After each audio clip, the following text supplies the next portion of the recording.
Muchas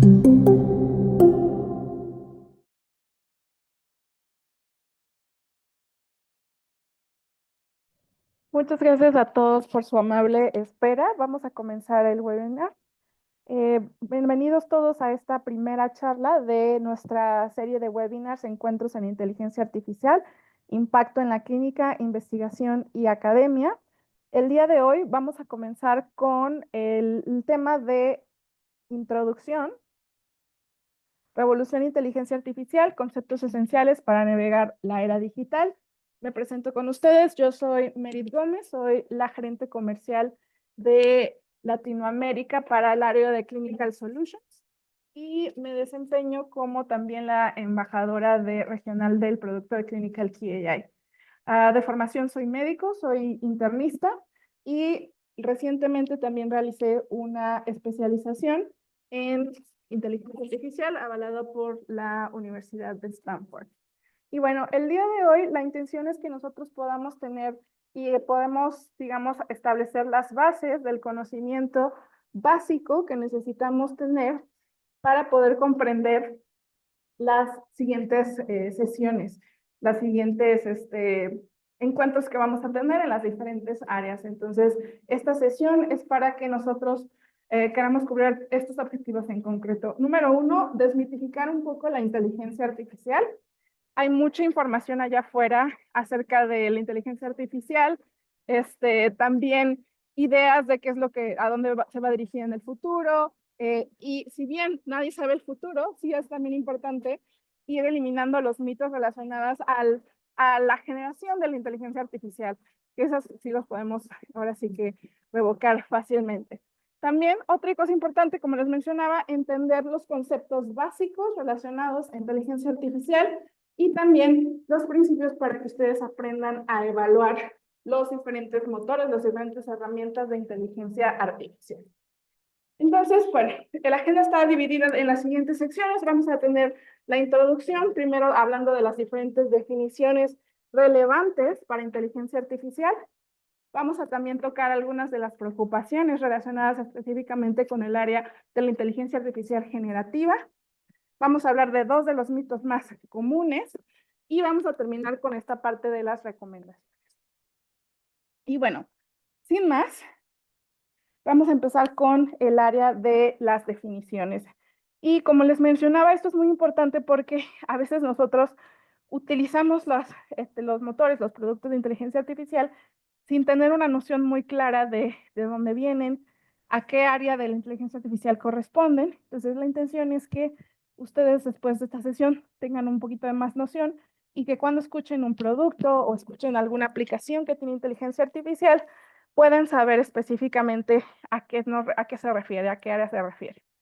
Muy bien, para iniciar vamos a empezar definiendo estos tres conceptos que ven en la pantalla, que estoy segura que muchos de ustedes ya han escuchado con anterioridad y que probablemente muchas veces también veamos que se utilizan casi como sinónimos.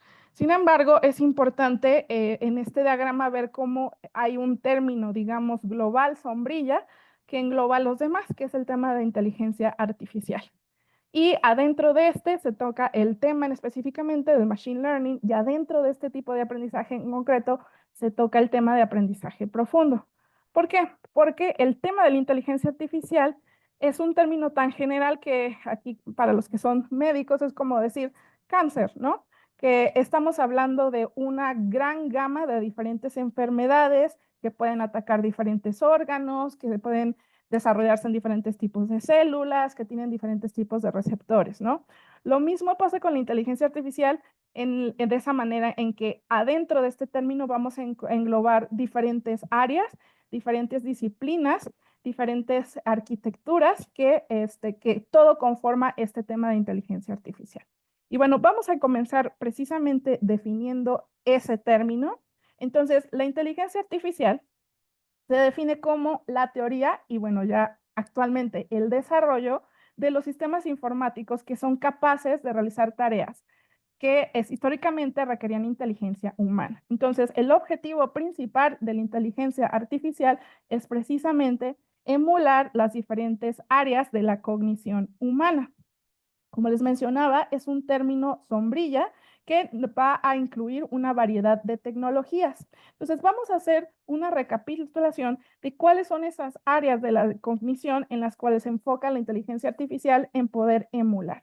Y el primero, y del que vamos a estar hablando un poquito más adelante, es precisamente este de aprendizaje. Entonces, esta capacidad del humano de adquirir información tanto a través de experiencias, a través de texto, a través de imágenes, a través de audio y generar un aprendizaje a través de ello, es una característica muy distintiva. Es importante también especificar o diferenciar que las máquinas no van a aprender exactamente como aprendemos los humanos, así como se los acabo de explicar.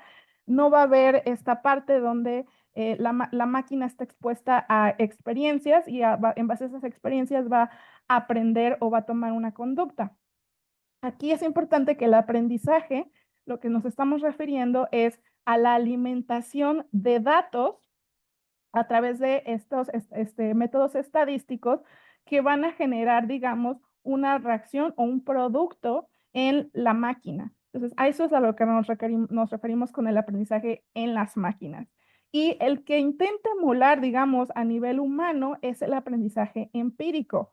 ¿A qué nos referimos con esto? Pues el aprendizaje empírico, para ponerles un ejemplo, es obviamente se basado en experiencias, pero para ponerlo más claro, pongamos que yo soy un niño y veo una estufa prendida con fuego y yo pongo la mano. Probablemente la primera vez me vaya a quemar. Entonces, en base a esa experiencia, yo aprendo que no debo poner la mano en la estufa. Entonces, algo similar es lo que se está intentando emular el aprendizaje artificial.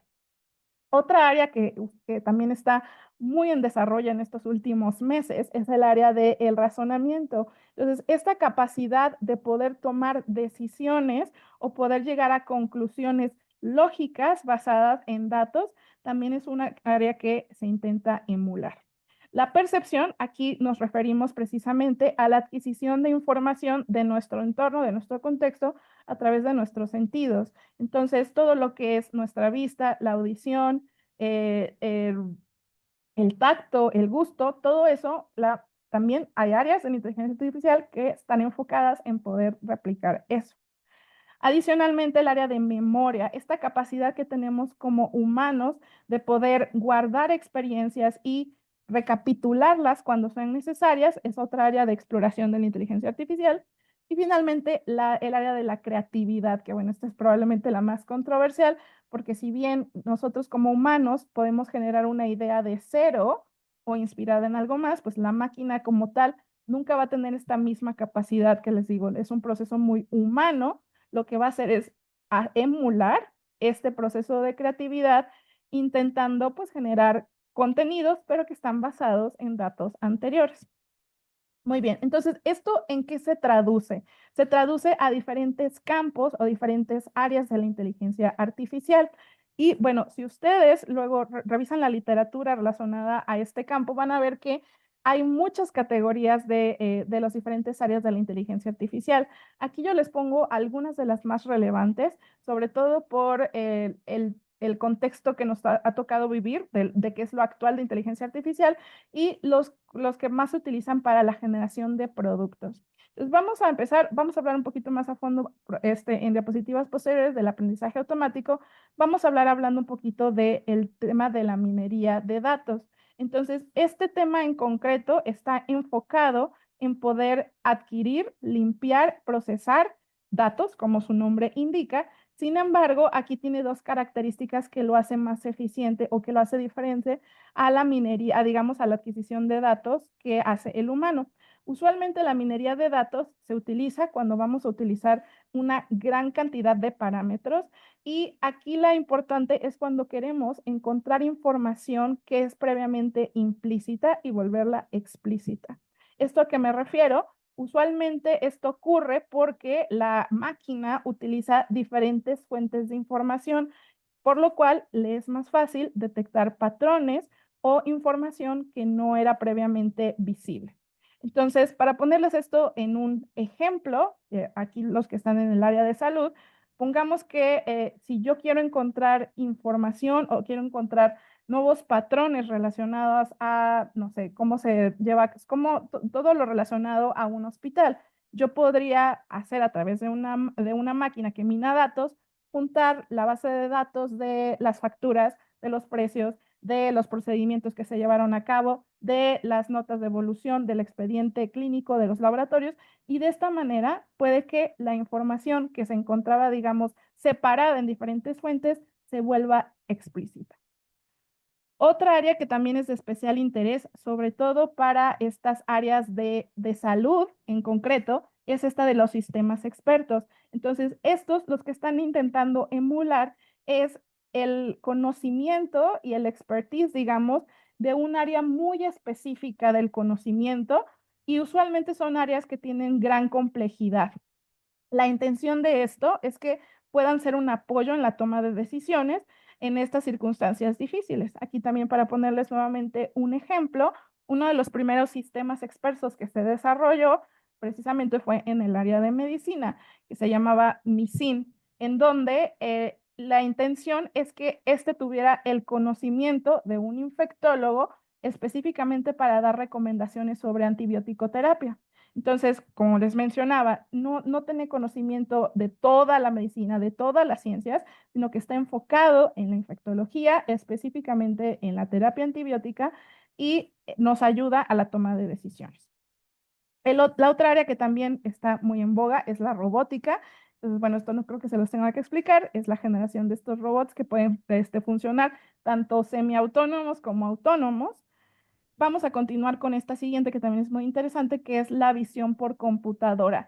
Si nosotros habíamos dicho que la inteligencia artificial intenta emular algunas de los órganos que nos ayudan a percibir nuestro entorno, esta es una de esas áreas, ya que la visión por computadora pues está enfocada precisamente, como su nombre sugiere, a la interpretación y al procesamiento de imágenes. Y también un área que también se ha vuelto muy importante es precisamente esta del procesamiento y la generación de lenguaje natural. Entonces, esta área, digamos, sería el equivalente a nuestra boca y a la capacidad de hablar, ¿no? Y está enfocada en poder comprender, interpretar y generar, obviamente, lenguaje humano. Aquí también es importante porque, pues, especialmente, sobre todo en algunas áreas, por ejemplo, en salud, el lenguaje no solamente es el idioma y las características y las especificaciones del idioma, sino que estoy segura que un ingeniero no le habla a otro ingeniero de la misma manera que un médico le habla a otro médico. Hay terminología que se usan negaciones, se usan abreviaciones. Entonces, todas estas cosas son importantes para poder generar, ahora sí que, el lenguaje lo más humano posible. Y finalmente, también recordemos, tenemos esta área de aprendizaje automática en la que vamos ahorita a ahondar un poco más. Ahora, una de las cosas que también quiero resaltarles en esta diapositiva es que estas áreas, como pueden ver, están todas conectadas. ¿Por qué? Porque usualmente los productos que llegan ya al mercado y que tienen inteligencia artificial no solamente van a desarrollar un área, sino que usualmente se componen de diferentes aspectos, de diferentes áreas de la inteligencia artificial para generar un producto. Y bueno, como les había mencionado, vamos a entrar un poco más de lleno en el tema del aprendizaje automático, que también lleva el nombre de Machine Learning. Entonces, en este caso nos referimos a esta capacidad que tiene la máquina para que yo no le tenga que hacer una programación para llegar a un objetivo. La máquina va a generar ese proceso para llegar a una producción. Y existen dos tipos específicos, dos categorías de aprendizaje automático: el aprendizaje formal y el aprendizaje informal. El aprendizaje formal, aquí todo en realidad, no solamente son técnicas y estadísticas y matemáticas que van a utilizar diferentes métodos para generar este aprendizaje automático. ¿Cuál es la diferencia más importante entre el aprendizaje formal y el informal? Bueno, aquí tenemos un ejemplo para hacer esto un poco más claro. El aprendizaje automático, en lo que consta, es que nosotros vamos a introducir datos a nuestra máquina para que ella pueda generar una función. Entonces, en este caso, que estamos viendo en la pantalla, pongamos que yo quiero diseñar una máquina que detecte en las radiografías de tórax cuáles tienen neumonía y cuáles no. Entonces, ¿qué es lo que yo voy a hacer como humano para que la máquina genere este algoritmo, esta función? Bueno, lo primero es que lo voy a alimentar con los datos de miles o millones de radiografías, tanto que son normales como que tienen neumonía. Y la otra cosa que le voy a otorgar es justamente la etiqueta de cuáles tienen neumonía y cuáles no. Entonces, aquí la máquina lo que se va a enfocar y el aprendizaje está en esta parte de generar la función que lo va a ayudar a determinar cuáles tienen neumonía y cuáles no, a base de las etiquetas que yo le di. Ahora, en el aprendizaje informal, lo que suceda es que aquí no le damos esta última parte de la etiqueta. Le doy las radiografías, pero no le digo cuáles tienen neumonía. Y aquí lo que hago es simplemente pedirle que genere esta función para detectar cuáles tienen neumonía o no. Este método se utiliza especialmente cuando queremos que a través de la exposición mejore el desempeño de las máquinas. Y usualmente también sirve para encontrar patrones que pues no eran visibles para el humano al no tener, digamos, esta parte de cierta manera, el sesgo de una etiqueta.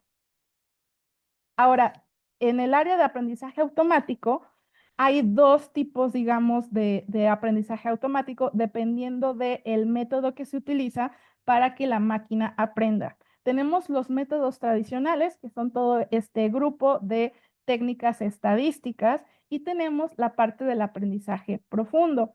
¿Cuáles son algunos de los métodos, digamos, más comunes, más fáciles que se utilizan para generar aprendizaje automático? Por ejemplo, las regresiones. Estos dos métodos se utilizan sobre todo en el contexto de pocas variables. Pongamos que ahorita en este caso que yo les había dicho, pues tenemos nada más la variable de sano y neumonía. Entonces, cuando estamos manejando pocas variables, usualmente se utilizan los métodos tradicionales. También existe esta otra área que es el aprendizaje profundo, que es usualmente el que se utiliza ya en estos productos que estamos viendo en el mercado, especialmente todos estos motores de inteligencia artificial generativa. Entonces, ¿qué es esto del aprendizaje profundo? Bueno, como ya vimos, es un subtipo de aprendizaje automático y este se caracteriza porque utiliza redes neuronales artificiales. ¿A qué me refiero con redes neuronales artificiales? Es simplemente cómo se organizan los parámetros o los datos de entrenamiento, los datos de entrada, para que se puedan analizar.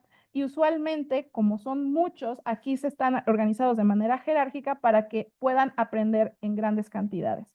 Entonces, aquí lo que va a suceder es que usualmente en esta arquitectura le decimos redes neuronales por cómo se van conectando una capa con la siguiente y que recuerdan a la estructura de las neuronas humanas.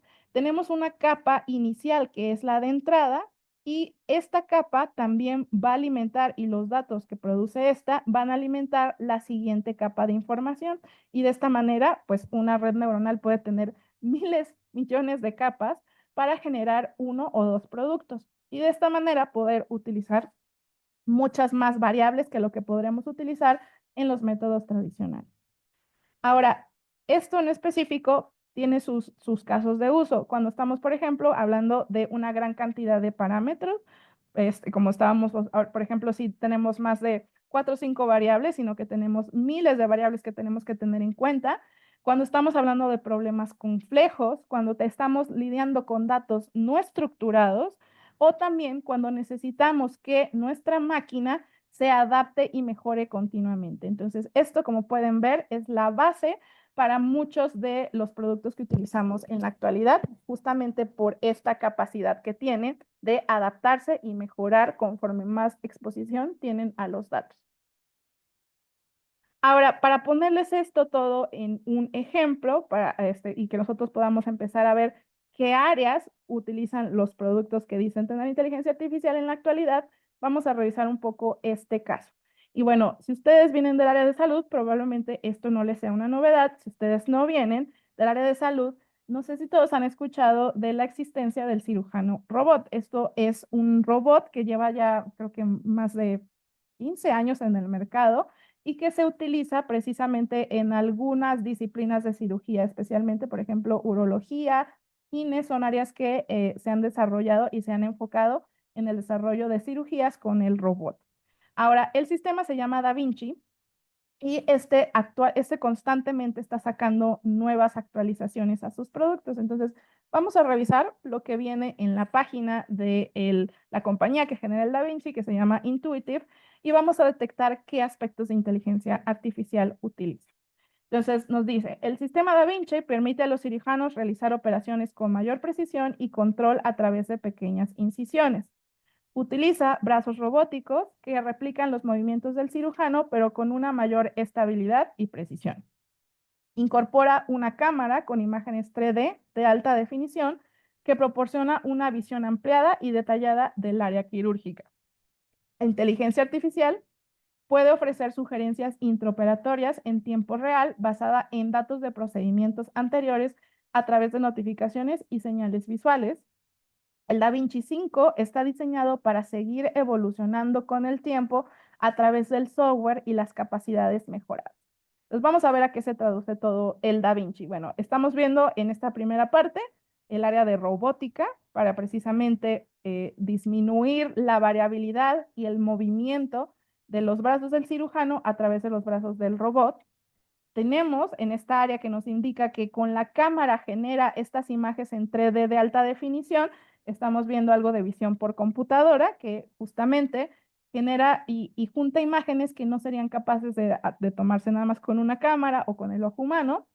Tenemos el área de donde se está dando sugerencias intraoperatorias en tiempo real y que nos está diciendo que va evolucionando con el tiempo a través de software, por lo cual el DaVinci lo más probable es que tenga aprendizaje automatizado, utilice el machine learning, específicamente el de aprendizaje profundo, para poder generar estas sugerencias y para poder seguir evolucionando en el tiempo. Entonces, como pueden ver, ahora ya al entender estos conceptos claves, podemos tener una mejor idea de cuáles son las áreas de inteligencia artificial que utiliza un solo producto. Ahora, hay otro término muy específicamente importante en la actualidad relacionado a la inteligencia artificial, que es el área de la inteligencia artificial generativa, que me gustaría también tomar un momento para que entremos de lleno a este. Y bueno, lo explico siempre al final, porque justamente no podemos entender qué es la inteligencia artificial generativa sin tener el contexto de los términos anteriores. Entonces, la inteligencia artificial generativa es un tipo de tecnología que va a abarcar diferentes áreas de las que acabamos de ver, que abarca la inteligencia artificial, pero tiene un objetivo concreto, que es crear contenido nuevo. ¿Y esto cómo lo va a hacer? A partir de modelos de aprendizaje profundo que tienen una característica específica, que van a aprender con un conjunto grande de datos. Aquí cuando estoy hablando un conjunto grande de datos, me estoy refiriendo a millones o billones de parámetros. Y usualmente, ¿a qué se traduce la inteligencia artificial generativa? A diferentes tipos de modelos que tienen el nombre de modelos fundacionales.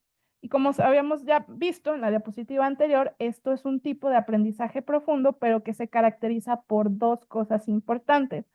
Una es que los modelos van a aprender de una cantidad muy grande de datos, ya lo habíamos mencionado en la diapositiva anterior, pero son sin etiqueta, sin supervisión. Entonces ya vimos que es un aprendizaje no supervisado.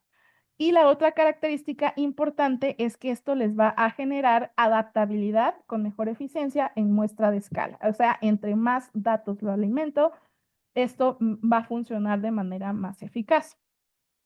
Ahora, esto ha generado diferentes tipos de modelos fundacionales que generan diferentes tipos de formatos o de contenidos y que estoy segura que muchos ya han tenido contacto con alguno de ellos.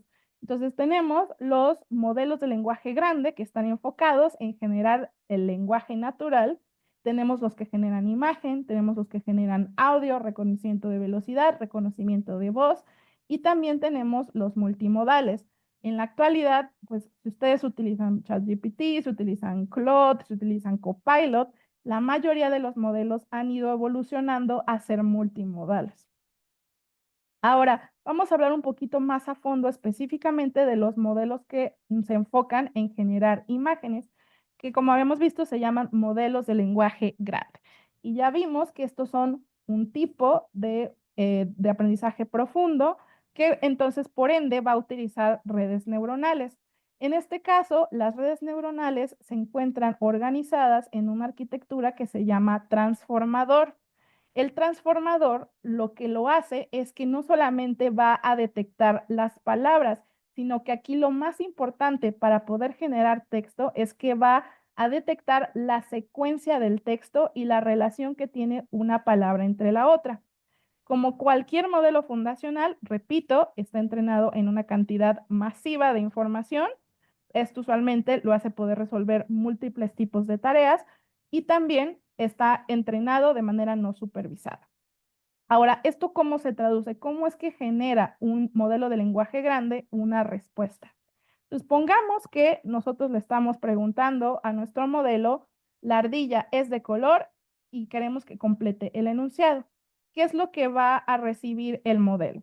El enunciado, digamos, como se lo estoy entregando, es como si yo le estuviera entregando una naranja completa. Entonces, lo primero que va a hacer el modelo es, digamos, abrir la naranja y ver de qué está compuesto la naranja, cuántos gajos tienes, cuál es la relación del gajo 1 con el gajo 2.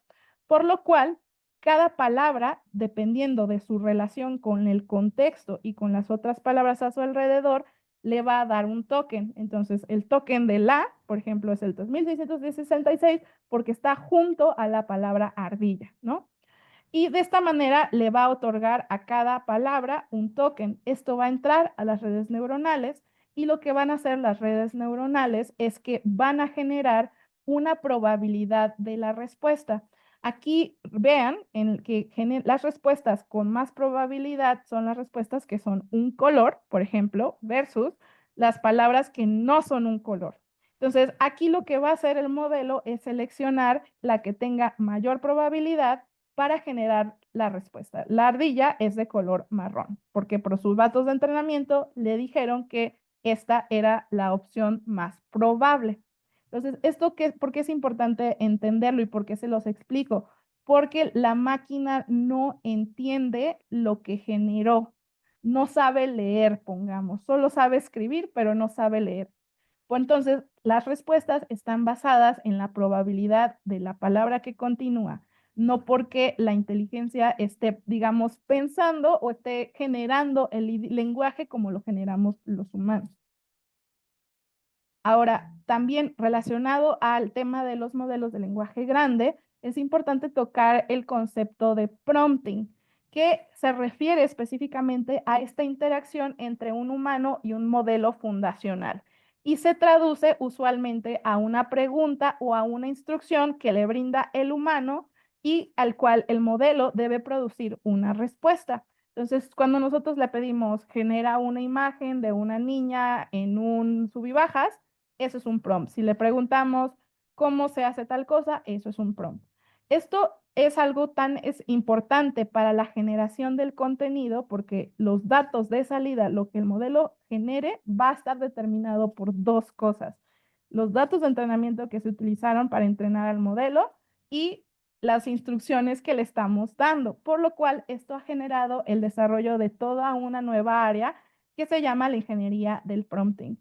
Entonces, este proceso para que podamos adquirir las mejores prácticas o los mejores recomendaciones relacionadas a poder generar y de esa manera controlar lo que genera el modelo fundacional.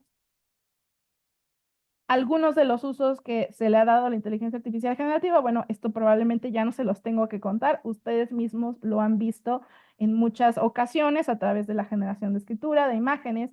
También uno de los usos más viejos de esta área es precisamente en la parte de estadística. Y también una de las cosas importantes es que no solamente nos va a ayudar a generar cosas como lenguaje o imágenes, también nos puede ayudar a generar datos sobre todo en ciertos contextos de investigación donde no se pueden utilizar datos por privacidad, entonces la inteligencia artificial generativa puede a través de esos datos de entrenamiento generar datos muy similares a los que utilizaría, a los que tiene la persona de los datos o el sujeto, pongamos.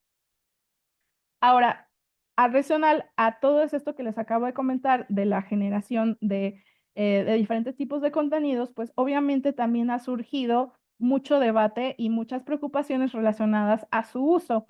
Específicamente vamos a hablar de estas cuatro, probablemente haya algunas otras allá afuera, sin embargo, estas son probablemente las más importantes a tocar. La número uno es esto que le llaman el efecto de la caja negra. Con esto me refiero al hecho de que la máquina llega a una conclusión, produce algo que el humano no entiende cómo llegó a esa conclusión. Por ejemplo, si pongamos que yo desarrollo una máquina que hace traducciones de español a inglés. Y de repente la máquina puede hacer traducciones de español a chino, aunque yo no la haya programado para poder hacer esto.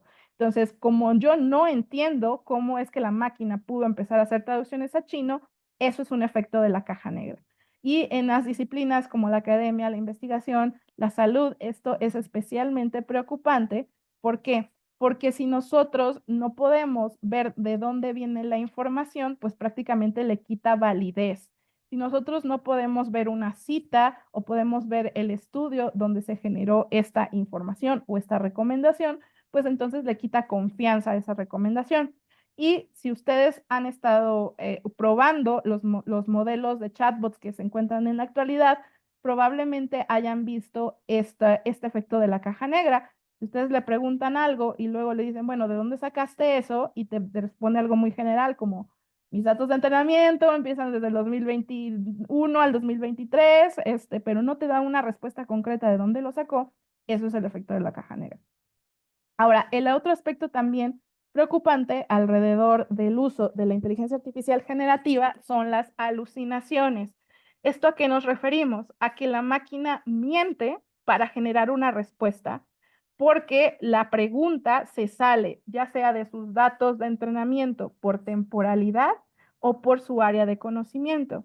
Entonces, usualmente los modelos tienen digamos, un límite de tiempo, bueno, no de tiempo, de sus datos de entrenamiento. Pongamos, le estuvo entrenado con los datos hasta enero del 2023. Entonces, si yo le hago una pregunta de lo que pasó ayer, es muy probable que la máquina alucine porque en sus datos de entrenamiento no cubren esa temporalidad. También cuando yo le hago una pregunta que está fuera de su área de conocimiento, puede hacer este mismo fenómeno. Y para ponérselos en un ejemplo, aquí siempre les cuento la historia del CMO de Walters Kluwer, que estaba probando precisamente un motor de inteligencia artificial y él, siendo experto, especialista en un área, le hace una pregunta y la inteligencia artificial cita un artículo que él no conocía. Entonces, se va a la literatura, busca el artículo y no lo encuentra. Y le pregunta a la máquina, ¿te inventaste la referencia? Y la máquina le contesta que sí. Entonces, eso es una alucinación.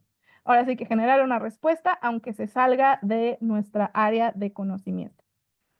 También una de las cosas importantes, y esta es probablemente la más difícil de quitar, es el sesgo de los contenidos de entrenamiento, porque la mayoría de estos modelos de lenguaje grande, ya dijimos, se alimentan de una cantidad masiva de datos. Para que ustedes tengan una idea, el modelo de GPT-3 se alimentaba de 75 billones de datos.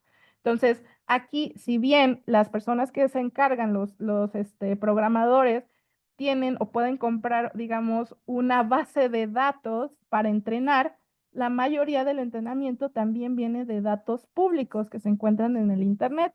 Entonces, si bien esto es bueno porque hay muchísima información y hay muchísimos parámetros allá afuera, esto también genera sesgos en el contenido porque no todo lo que está en Internet es verdad y no todo lo que está en Internet es confiable. Entonces, esto también es importante tomarlo en cuenta, sobre todo para entender de dónde es que vienen las respuestas de los chatbots que estamos utilizando. Y finalmente, otro de los aspectos importantes y preocupantes es la protección de los datos personales, ya que diferentes empresas tienen diferentes políticas de cómo se va a utilizar la información y los datos que ustedes introducen al chatbot. Se van a utilizar también posteriormente como datos de entrenamiento, los estamos utilizando para mejorar para mejorar nuestra máquina o no. Y también, en este caso, el permiso de poder utilizar los datos de entrenamiento públicos. A veces, si bien la información no tiene ningún bloqueo para poder ingresarlo, eso no significa que no debamos tener permiso de copyrights para utilizarla. Entonces, eso también es un tema importante acerca del uso de los datos pues, privados, ¿no? Ok, entonces ya hablamos ahora de algunas de las preocupaciones. Ahora vamos a hablar un poco de dos mitos importantes relacionados a la inteligencia artificial. Entonces, el mito número 1 es la inteligencia artificial es una tecnología reciente. Y esto es completamente falso y no me crean solo de decirlo. Vamos a revisar un poquito cuál es la línea del tiempo y el desarrollo de la inteligencia artificial. Y bueno, esta línea del tiempo no la hice yo, la encontré en Digital Wellbeing, pero me pareció muy bonita y muy concisa. Nos muestra que justamente la inteligencia artificial nace el término como tal, con la teoría de la inteligencia artificial, en 1950 a través de este primer texto que genera Alan Turing, donde él empieza a reflexionar si las máquinas son inteligentes. Y esto también da nacimiento a un concepto que está sumamente relacionado con la inteligencia artificial, que es el test de Turing. ¿A qué nos referimos con el test de Turing? Y aquí voy a hacer un poquito más grande esta pantallita porque es justamente la manera gráfica de explicar a qué nos referimos con el test de Turing. Bueno, Turing proponía que para que nosotros pudiéramos saber si una máquina es inteligente, debía pasar este examen, basado en un juego yo nunca había jugado, pero pues que él define como lo siguiente. En una habitación que está dividida por una pared, se encuentra una persona que va a ser nuestro interrogador y del otro lado de la pared se encuentran dos personas, un hombre y una mujer. A través de preguntas, el investigador debe determinar cuál es el hombre y cuál es la mujer, o sea, basado en las respuestas que le da los dos. En el caso del test de Turing, lo que él propone es que en vez de que haya un hombre y una mujer humanos, lo que va a haber es una máquina y un humano del otro lado de la pared del interrogador. Y a través de preguntas, de las respuestas, la máquina debe engañar al interrogador y hacerlo creer que es el humano. Entonces, si la máquina lo logra, y hace pensar que el interrogador, que la máquina es humano, entonces se considera que es un test de Turing positivo, que se pasó. Y bueno, como ustedes pueden ver, empiezan a ver el término como tal, lo acuñan en 1955 después de este texto y empiezan a hacer los primeros esfuerzos. Vean que vemos los primeros chatbots, los primeros robots en estos primeros años posteriores a la generación del término y posteriormente hay algo que se le conoce como el invierno de la inteligencia artificial, donde no hay algún desarrollo o algún avance significativo para que esto se vuelva parte de nuestras vidas. Sin embargo, ya en los años 90 empieza también a tener un auge esto y lo empezamos a ver también en diferentes tipos de productos, en computadoras, en robots y tanto que pues también empieza a permear a nuestras casas. Entonces, si ustedes tienen una rumba en su casa, tienen inteligencia artificial desde hace mucho tiempo. ¿Por qué? Porque la rumba precisamente aprende a navegar y limpia la casa basado en lo que va aprendiendo de la estructura del cuarto donde se encuentra. Y también si ustedes tienen Siri, eso también utiliza inteligencia artificial. Y como pueden ver, aquí lo que nosotros estamos viendo y el auge de lo que estamos viendo en la actualidad surge precisamente a través de este parteaguas, este avance que hubo en el procesamiento del lenguaje natural y que hace que lleguemos a esta última parte de la línea del tiempo, que son los años más actuales. Entonces, después de este parteaguas, en cuanto al desarrollo del lenguaje natural, se empiezan a generar los primeros modelos de generación de texto y en 2019 es cuando se lanza el primero a través de OpenAI, que es el GPT-2. Entonces, Esto genera a partir de estos años, de 2020, un boom de diferentes modelos de generación de texto, no solamente a través de OpenAI, sino otros también gigantes de la industria de tecnología, pues empiezan a también a lanzar sus propios modelos y esto se transmite a no solamente el modelo de generación, sino ya en un chatbot, que es lo que nosotros como público general vemos para poder interactuar con el modelo. Entonces, aquí es donde tenemos ya el lanzamiento de ChatGPT y obviamente también, conforme van pasando los meses del 2023, de otros chatbots de otras compañías.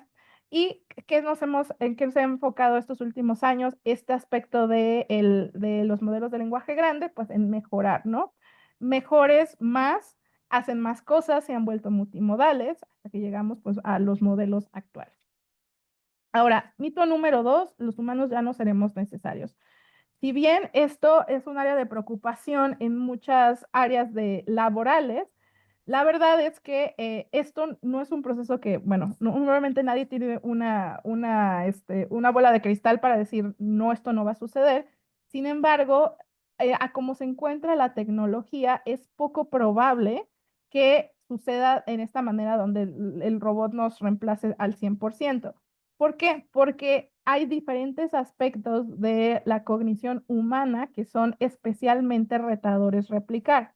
Específicamente el razonamiento complejo, el aprendizaje basado en analogías, la empatía, la comunicación, el aconsejamiento, son áreas difíciles de replicar. Y bueno, aquí yo sé que no están conectados solo a médicos, pero me pareció también muy interesante esta cita que hace el presidente de la Asociación Americana de Medicina en cuanto a el uso de inteligencia artificial en el área de medicina. Y él dice, es claro para mí que la inteligencia artificial nunca va a reemplazar a los médicos. Sin embargo, los médicos que utilizan inteligencia artificial van a reemplazar a aquellos que no la usan. Entonces, interesante porque pues prácticamente nos indica que lo que tenemos que hacer es adaptables, no quedarnos atrás y estar al tanto de las tecnologías y de su capacidad. Lo que nos lleva a esta última parte de la charla, que son algunas recomendaciones sobre el uso de la inteligencia artificial generativa. Y bueno, en primer lugar, yo estoy segurísima que no tenemos, que ninguno de los presentes aquí en su currículum académico en la universidad vio el tema de inteligencia artificial, si no es que se dedicaron a este tema. Yo que estudié medicina, pues esto para nada me tocó verlo en la escuela. Entonces, sí nos toca a nosotros ser responsables de eliminar la ignorancia. O sea, quitámosle la caja negra de la ignorancia a la inteligencia artificial. ¿A qué me refiero con esto? Existen ya miles de fuentes de información para que ustedes puedan aprender sobre el tema de una manera básica, de una manera enfocada a sus diferentes áreas. Yo aquí el día de hoy les traigo dos recomendaciones del Sevier, ambas son gratuitas. Para los que vienen del área de salud, les recomiendo, acabamos de lanzar hace menos de un mes la Academia de GenAI para Salud. Entonces, si ustedes quieren entender específicamente el enfoque del uso de la inteligencia artificial generativa en salud, les recomendamos mucho este. Voy a ponerles aquí en el chat el enlace, pero pues de todas maneras, si ustedes quieren hacerle clic, hacerle foto SQR, también van a poder ingresar. Y la otra recomendación está en general, no solamente enfocada para el área de salud, si ustedes son investigadores o académicos en otras áreas, bueno, también generamos un programa de alfabetización en inteligencia artificial. Entonces, si ustedes están interesados en tomar los diferentes módulos, son diferentes. Uno habla de los foundations, otro habla, por ejemplo, de los problemas y de las soluciones, de la ética, etcétera. Bueno, entonces ese lo pueden también ingresar a través de el link que les estoy poniendo en el chat. Listo, entonces ya tienen los dos en el chat y pues recuerden que si le quieren tomar foto al QR para el de salud, también lo pueden hacer. Bueno, recomendación número 2. Aquí es importante que ya con la explosión de diferentes herramientas públicas, es importante también determinar y seleccionar cuáles nos van a servir para qué. No todas nos van a servir para lo mismo, no todas nos van a ayudar en los mismos contextos. Por ejemplo, utilizar ChatGPT para hacer una pregunta clínica, pues puede que me dé una respuesta, pero yo no tengo la certeza de que esa respuesta va a estar basada en evidencia que fue revisada por pares, está actualizado. Entonces, es importante que también nos vayamos ahora sí que familiarizando con los diferentes productos de inteligencia artificial en nuestra área. Y no solamente los empecemos a utilizar solo por utilizarnos, sino que algo que les recomiendo muy en lo personal es que antes de empezar a utilizar un nuevo motor o un nuevo producto con inteligencia artificial, se pregunten lo siguiente: ¿cuáles son los datos de entrenamiento que está utilizando? ¿Cómo realiza sus actualizaciones? ¿Cómo corrige los errores? ¿Cuáles son los casos de uso reportados y cómo asegura la protección de los datos personales y cómo los va a utilizar? Esto usualmente lo pueden adquirir de dos maneras. Usualmente en los chatbots y en las páginas en los softwares en general, usualmente viene esta sección que dice cómo funciona o ayuda. Entonces, aquí ustedes, por ejemplo, en este caso, yo estoy utilizando el producto de Clinical Key AI para enseñarles. Ahí ustedes pueden encontrar justamente qué es Clinical Key AI, qué tipo de inteligencia artificial es, cuáles son los datos de entrenamiento, cómo se realizan las actualizaciones, cómo proteger la información. Si no están seguros, si no encuentran esta sección en el producto, mi recomendación es, si lo pueden promptear y pueden preguntarle al producto, usualmente les va a dar la respuesta de cuáles son sus datos de entrenamiento, cómo hacer la corrección de los errores y cuáles son los casos de uso. También otra de las recomendaciones es, si aparte de no solo familiarizarnos con la tecnología, tenemos que aprender a promptear. Específicamente en el área de clínica, pues también va a ser muy diferente para promptear, por ejemplo, si quieres que te genere un ensayo sobre la revolución industrial, ¿verdad? Entonces, algunas recomendaciones cuando se están enfrentando a un nuevo motor, pidan ejemplos de cuáles son prompts adecuados, hagan pruebas con diferentes casos de uso reportados, fíjense cómo maneja los errores ortográficos, cómo maneja las abreviaturas, cómo maneja la traducción de otros idiomas, y es necesario a veces especificar lo que no queremos. A veces el prompt no solamente le tenemos que poner lo que queremos, sino lo que no queremos. Y también, en todo caso, todos estos motores, como vimos, su base es el aprendizaje profundo, que se vuelve mejor conforme lo vamos alimentando. Entonces, si no les genera una respuesta correcta, es muy útil retroalimentar y decirle, esto no es lo que yo quería, porque eso también ayuda tanto al humano como a la máquina detrás a mejorar las respuestas. Ahora, aquí yo les muestro este ejemplo de cómo yo evalúo específicamente uno de los chatbots que se encuentra públicos, que es Copilot. Entonces, aquí en este caso hice esta tabla de manera muy gráfica para que ustedes pudieran ver toda la información. La adquirí justamente de la sección de ayuda y también le hice algunas preguntas en prompt a Copilot para asegurarme que tenía toda la información. Entonces, veamos este caso en concreto. ¿Qué datos de entrenamiento utiliza Copilot? Lo que menciona Microsoft en este caso es que utiliza datos disponibles públicamente, en su mayoría recopilados de conjuntos de datos de aprendizaje automáticos, estándares del sector, rastreos de web como los motores de búsqueda. ¿Qué no utiliza? Fuentes con muros de pago, el contenido que infrinja nuestras políticas, que ahí es bastante vago, o los sitios que hayan optado por no participar en la formación mediante los controles web. Entonces, prácticamente lo que se encuentra en Internet, a menos que ellos hayan decidido no ponerlo o que la web haya optado por no ser utilizado como dato de entrenamiento. ¿Cómo corrige los errores? Comentarios de los usuarios. Entonces, aquí ellos mencionan que tienen un proceso parcialmente automatizado, la máquina va a hacer ciertas correcciones y también el humano va a revisar los comentarios o la retroalimentación que se le dé específicamente, en este caso a través de decir estuvo bien o estuvo mal la respuesta. Casos de uso. Según también lo que ellos tienen publicado, los casos de uso de Copilot es crear borradores de contenido, sugerir diferentes maneras de expresar las cosas que has escrito, insertar o sugerir imágenes o banners, crear presentaciones de PowerPoint a partir de documentos Word. Entonces, aquí está siendo muy concreto con sus casos de uso. Por ejemplo, no nos está diciendo esto lo vas a poder utilizar para responder dudas clínicas, no lo vamos a poder utilizar, por ejemplo, para generar un caso clínico. Entonces, importante enfocarse en las fortalezas y en lo que la propia compañía te está diciendo que es el caso de uso. Y finalmente, ¿cómo protege y usa los datos personales? Aquí nos hace la aclaración de que guarda datos de voz, o sea, si yo hago una pregunta de voz, va a guardar ese contenido y el historial de nuestro chat está guardado por 12 meses. Los prompts sí están sujetos a un estatuto de privacidad, sin embargo, ellos hacen la aclaración que actualmente no se entrena los datos producidos por consumidores a la máquina de inteligencia artificial. Sin embargo, esto puede cambiar en el futuro. Entonces, esto, digamos, es como yo puedo analizar o poder deshebrar un poco las entrañas de cómo y evaluar un poquito cómo funciona el motor de la inteligencia artificial. Y bueno, la última recomendación, y esto no solamente para los clínicos, para en general, pues como pueden ver, la inteligencia artificial es un gran apoyo para reducir tiempos, para mejorar efectividad, eficacia, pero nunca va a reemplazar su juicio en general, ni siquiera el juicio clínico.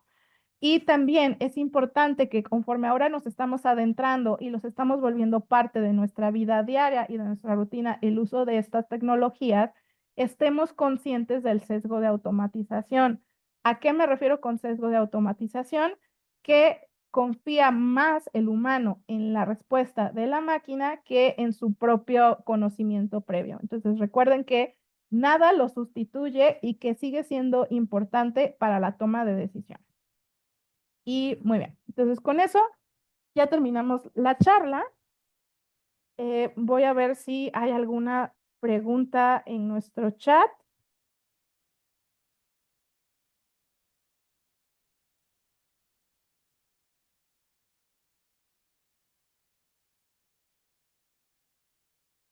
Ok, por ahora todavía no hay ninguna que vaya viendo. Ah, sí, ya parece que ya hay una.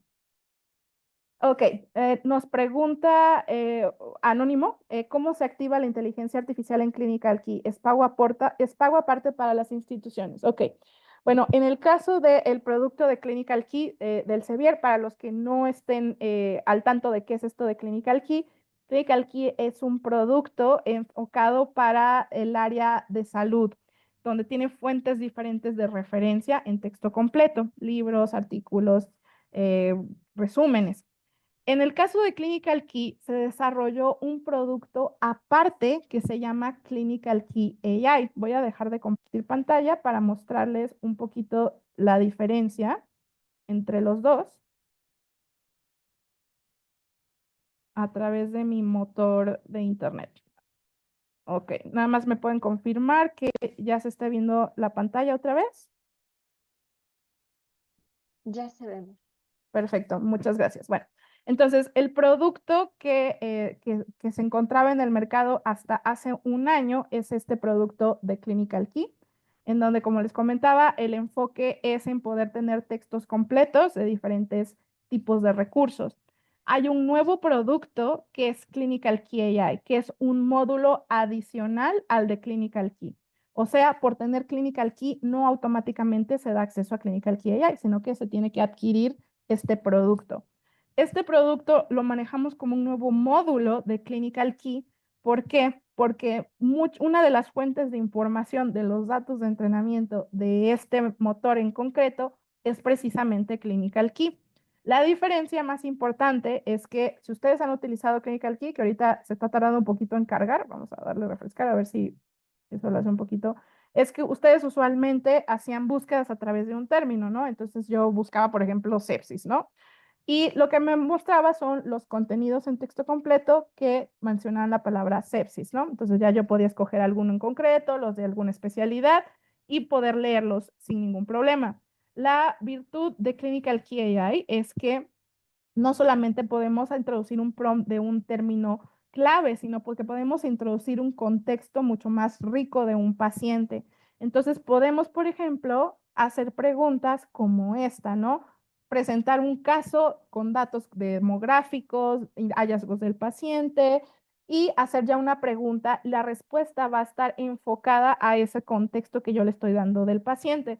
Aquí la ventaja también es que los datos de entrenamiento de Clinical Key AI no solo provienen del Sevier, sino que utiliza fuentes también renombradas e importantes en la literatura médica, el New England, JAMA BMJ, algunas fuentes públicas gubernamentales para poder generar respuestas confiables. Entonces, la ventaja, aquí en este caso, vean que todo está citado y que si yo, por ejemplo, quiero ver específicamente en qué parte del contenido original se utilizó la inteligencia artificial para generar la respuesta, me lo va a mostrar. Entonces, esto es un módulo aparte. Las instituciones que lo pueden, lo tienen que adquirir, digamos, como un módulo separado, digamos.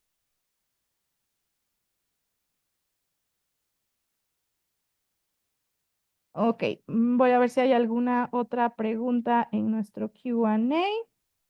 Ok, esta ya la contestamos.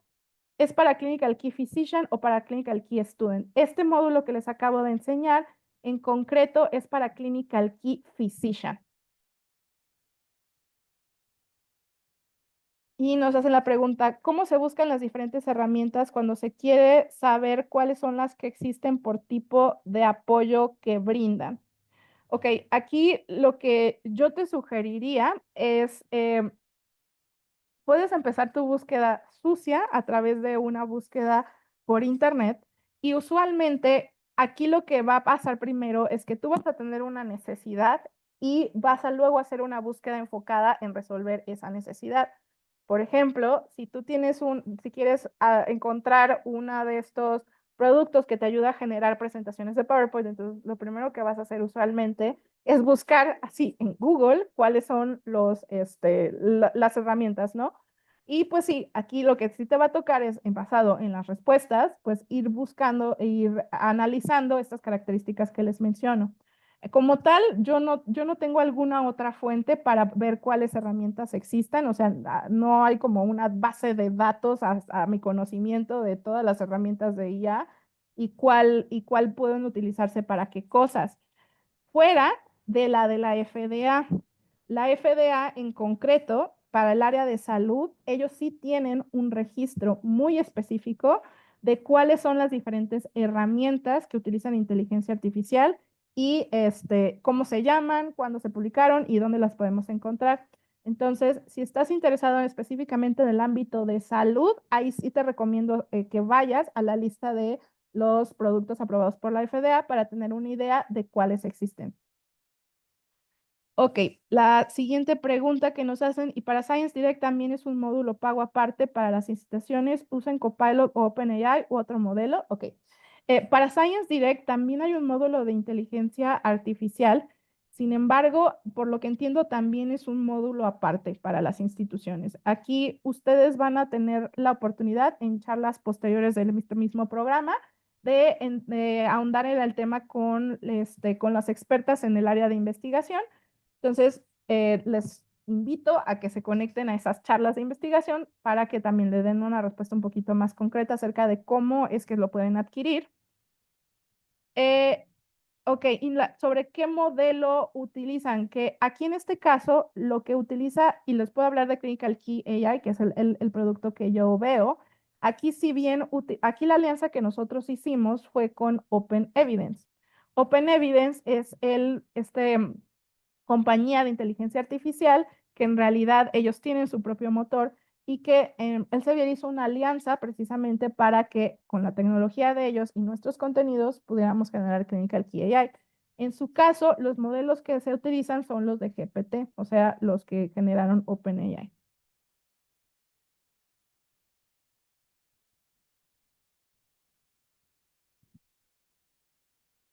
Ok, no sé si hay alguna otra pregunta.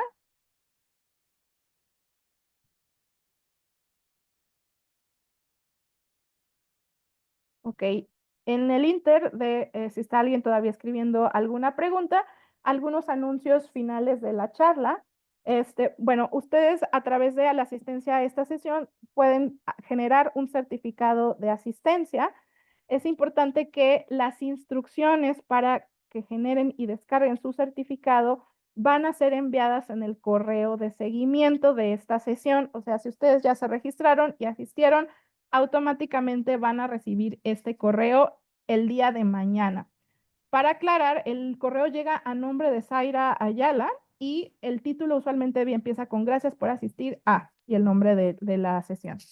También, para poder generar su certificado de asistencia, tienen que haber ya llenado la encuesta que ya les está poniendo mi compañera Zaira en el chat. Por favor, contéstenla para que también puedan generar su certificado.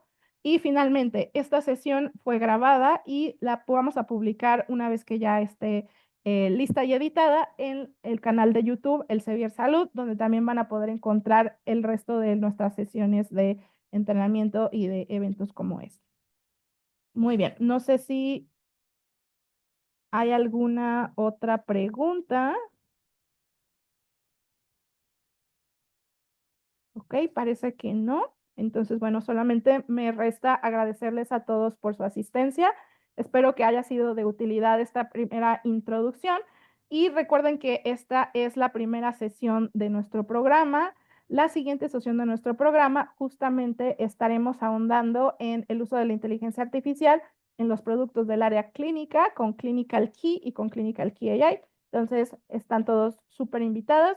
Sai, no sé si tengas a la mano ese enlace para que lo compartamos también en el chat y que si no se han registrado, pues lo puedan hacer también de una vez. Claro que sí, un segundito y comparto el link de la siguiente sesión. Nada más nos piden repetir la información sobre el certificado de asistencia. El día Sí, de mañana recibirán un correo electrónico a nombre de Zaira Ayala eh, y a través, bueno, en ese correo les van a llegar las instrucciones para la descarga del certificado. Preguntaban también si eh, Angélica, si se había registrado con su nombre abreviado. Este es otro registro, entonces no habrá ningún problema para que en el otro, por favor, sí registren su nombre completo para que el certificado se emita con el nombre que desean, con el que salga el certificado. Les comparto ya el enlace de la siguiente sesión. Está ya en el chat por si, disculpa, no lo compartí correctamente. Listo, ya lo pueden ver en el chat. perfecto. Muchísimas gracias, Ai. Y bueno, muchísimas gracias a todos. Entonces, seguimos en comunicación y los vemos en la próxima charla. Muchísimas gracias.